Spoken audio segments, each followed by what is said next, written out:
Welcome in, Raez of Love. I am Soulliaa Rae, and as y'all know, all March long, it's been Women's Herstory Month, where we celebrate and honor women internationally, ourselves, our family members, our mothers, our sisters, our aunties. And this month I had the privilege of conducting what I love to call Herstory chats with some women that I love. And so this is just the introduction to a few conversations that I've been able to have this month, and creating space also for myself to share bits and pieces of my story, because I feel like I don't do that so often. And this month I've been leaning into and falling back in love with myself and the story that has been written, and is still being written. And so I hope you guys enjoy hearing these stories as much as I did hearing them. Here we go. So just being very, very vulnerable and very transparent in this conversation. I do not like to tell my own stories. It's actually one of the areas of growth that I'm actively working on.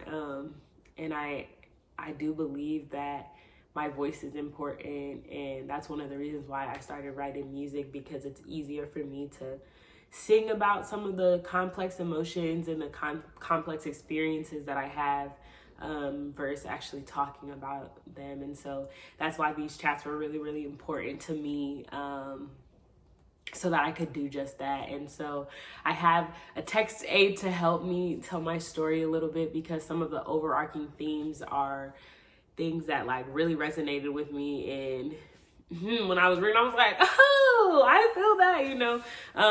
And so I'm gonna use the book that I've been reading to like kind of pull in some of my points.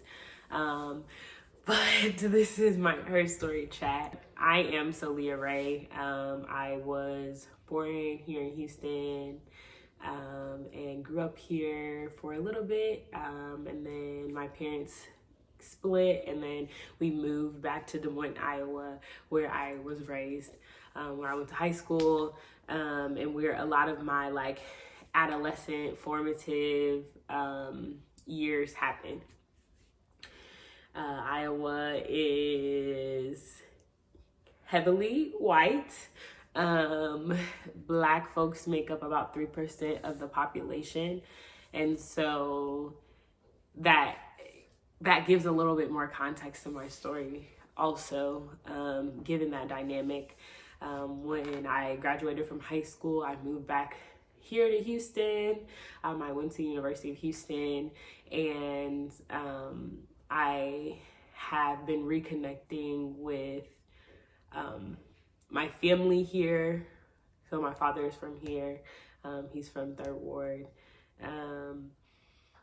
And my whole paternal side of the family is here. And so just doing that like reconciliation work to this part of myself, like my Southern self, versus this part that I grew up with so heavily in my youth. And so that's a little bit of background information.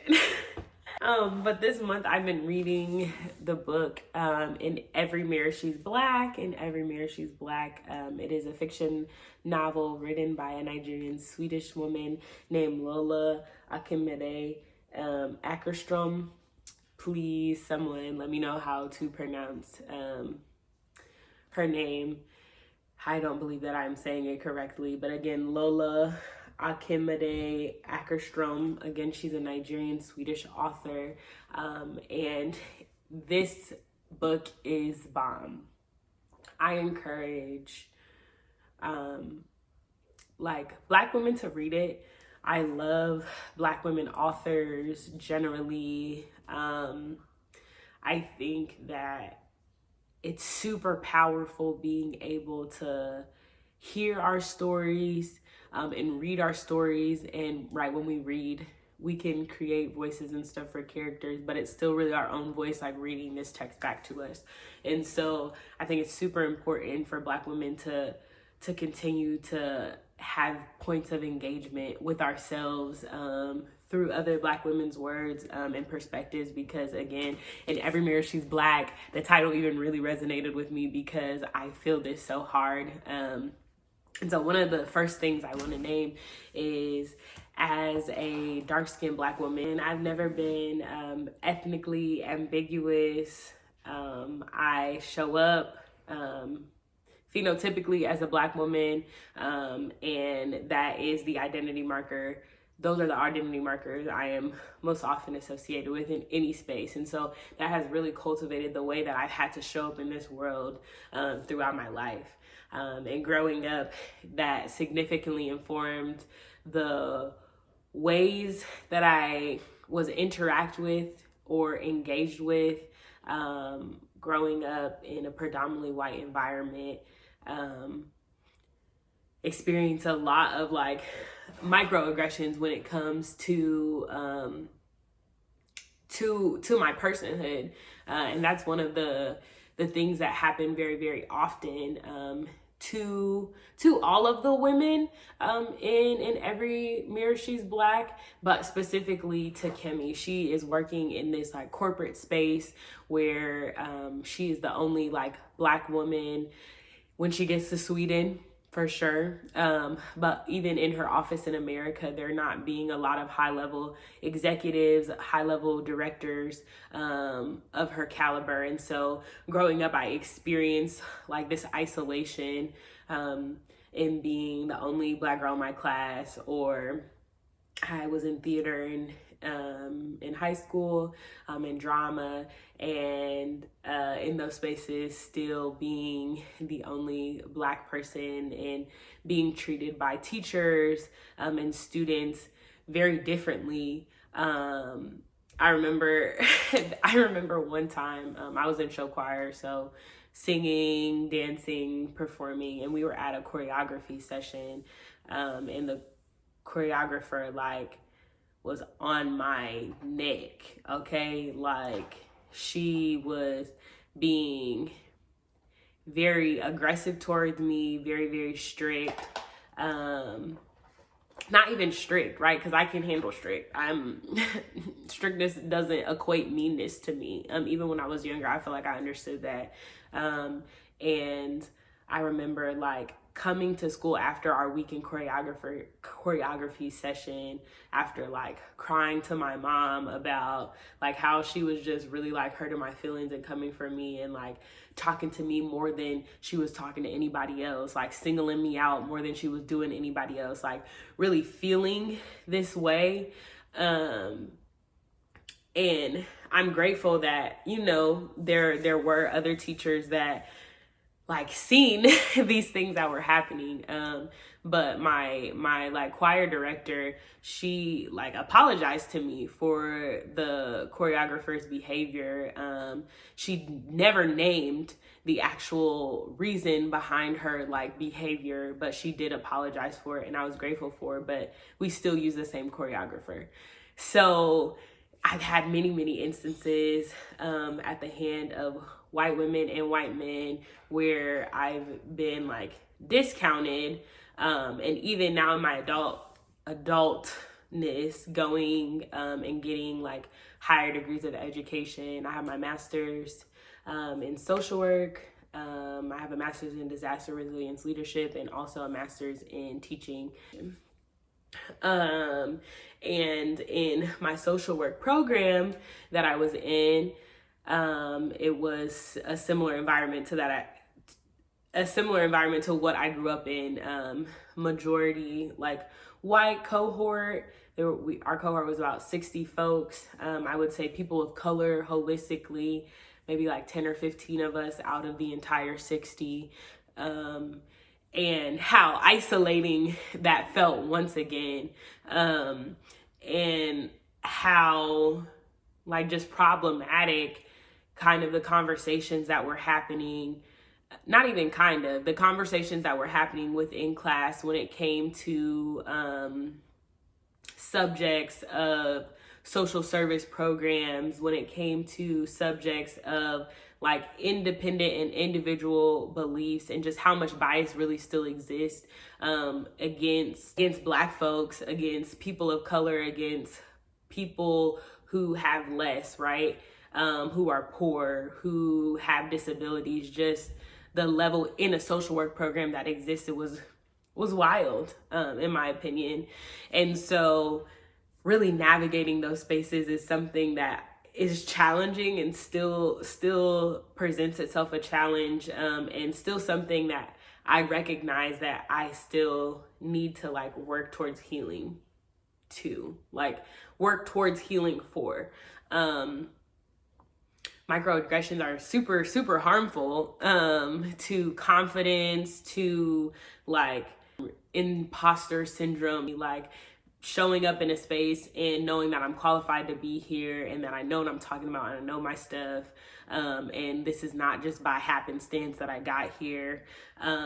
Really all of these kind of like underlying subconscious things that people can easily gaslight. These microaggressions really put us in a state, Black women, myself, in a state of like feeling like, dang, am I adequate?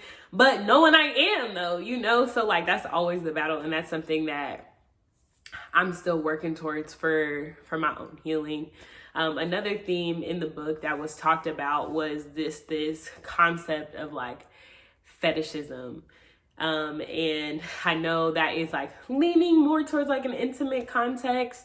But I really believe that it can be applied to like the gambit of like cultural appropriation, of Black women, and like also the way like we're engaged with in intimate context as well. But in this book, again, Johnny is the Swedish man that these three Black women's story kind of revolve around. He ultimately gets them to Sweden for different reasons. So Muna, she comes to Sweden because she is escaping war in her home country. And so she is seeking refuge and asylum in Sweden. That's how she gets there. And Johnny so happens to be funding it was originally a temple of some sort, but it has been turned into this place to support and transition refugees into the Swedish system, so that they can live and become neutralized eventually and all this stuff. Kimmy is brought there because she's, again, is a top professional in marketing here in the US, and Johnny's Swedish marketing firm, they just had a big debacle internationally, where they did this marketing campaign. It was very racist. And so they basically poached Kimmy so that she can fix their problem. And that's another thing. I feel like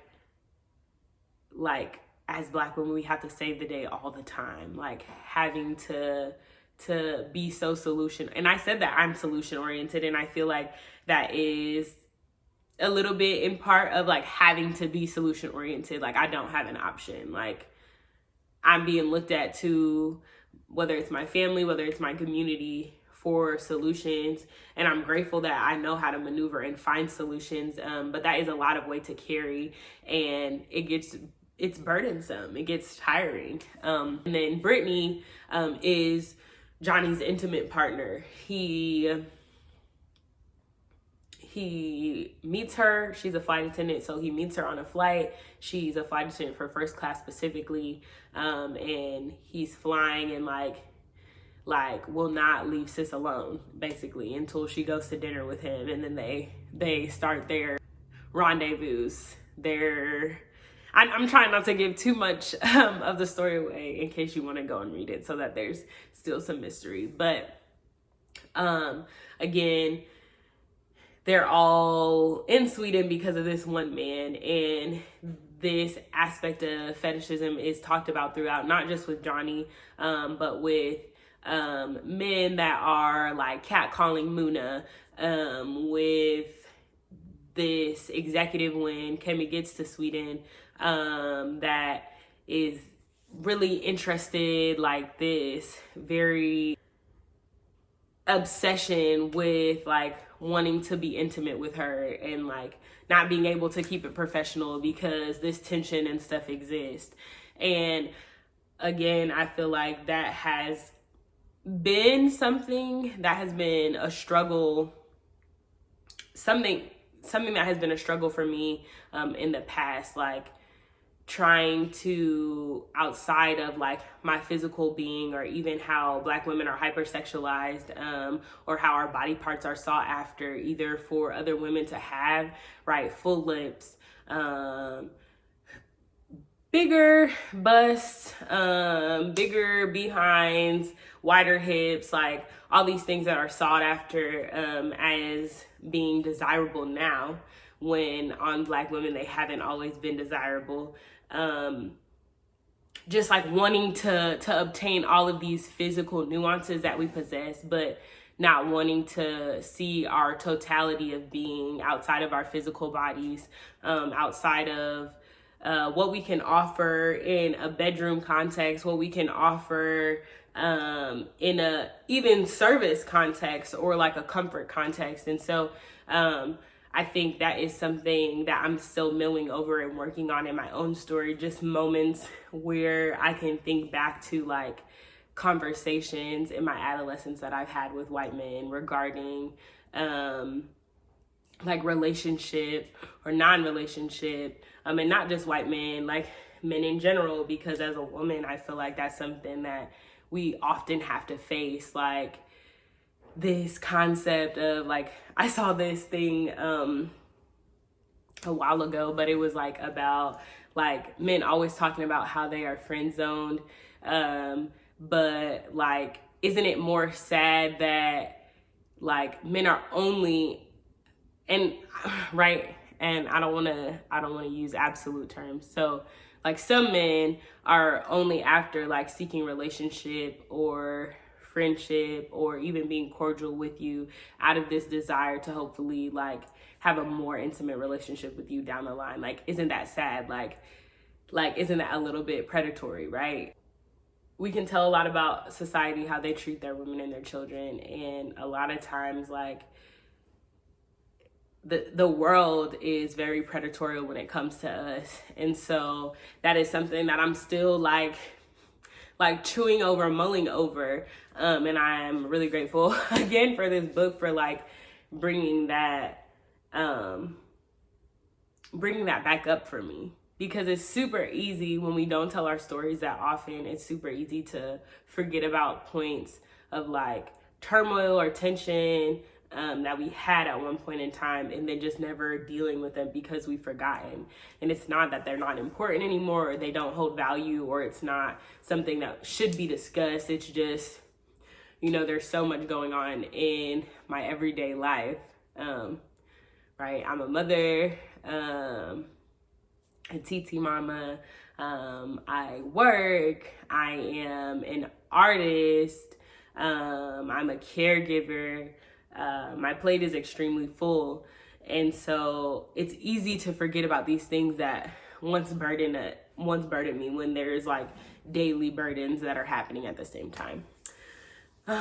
Another thing was this communal concept. Again, the name of the book is In Every Mirror. She's Black, and I just feel like that is true. Like when I see other Black women, and it's not that just because I'm a Black woman I can automatically relate to other Black women, but there's a level of understanding that exists, especially if you are a Black woman that has to show up as a Black woman all the time. There is great power in collective disaster happening and then collective recovery happening. Disaster resilience is one of my jams. And so understanding how being a woman in this world informs things, being Black in this world informs things, it makes it not easier, but it gives me a different perspective and a different position to understand my sister.